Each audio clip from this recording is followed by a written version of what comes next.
Justice without strength is injustice. In this episode, we take a look at Taboo-Tattoo. Working on 2 serializations at once, Shinjiro struck gold when his work was chosen to be adapted. His work on Urobuchi's Fate Zero manga adaptation got his foot on the door, and now he has an adaptation of his own. Taboo-Tattoo is classified as an action supernatural show. Tattoos, ancient weapons that drastically enhance the physical abilities of their users, known as the Sealed, allowing them to bring forth supernatural phenomena when activated through the charging of the user's own unique trigger.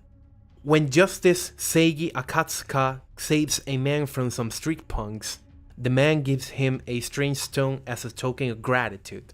The moment Seigi accepts it, a mysterious tattoo appears on his palm, and so the battle begins, framed by a web of conspiracies and centering around Seigi, the boy who obtained a tattoo by complete chance. The cinematography of Taboo-Tattoo does some interesting experiments with photo manipulation filters, and it never feels over the top. Instead, it complements the concept. Throughout the anime, one can observe a slightly raised exposure filter. Colors are a bit brighter, but never delving into the point of bloom.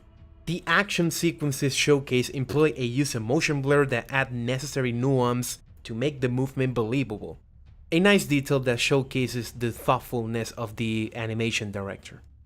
Everything about this show's use of computer-generated animation in fluid or fighting scenes is superb. It is aesthetically driven and suitable in the scenes that it is used. Like its use of filters, computer-generated graphics mesh with the animation, making for a visual experience unlike any other seen before in action shows. I may be wrong here, but it seems like the animators drew the scenes in such a way that it complements the computer-based animation, not the other way around.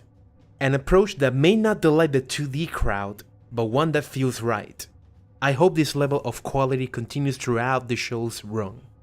The story presents an alternate history in which a place in Southern Asia called the Kingdom of Selinistan is an economic power, only bested by the United States. A fantastic place that has no base in reality and is certainly not the name of a town or village in either India, Sri Lanka, Bangladesh, Nepal, or adjacent areas.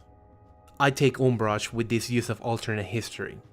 The characters go to a school in Japan, showing a narrative concern that a fantastic story has to be somewhat grounded in reality.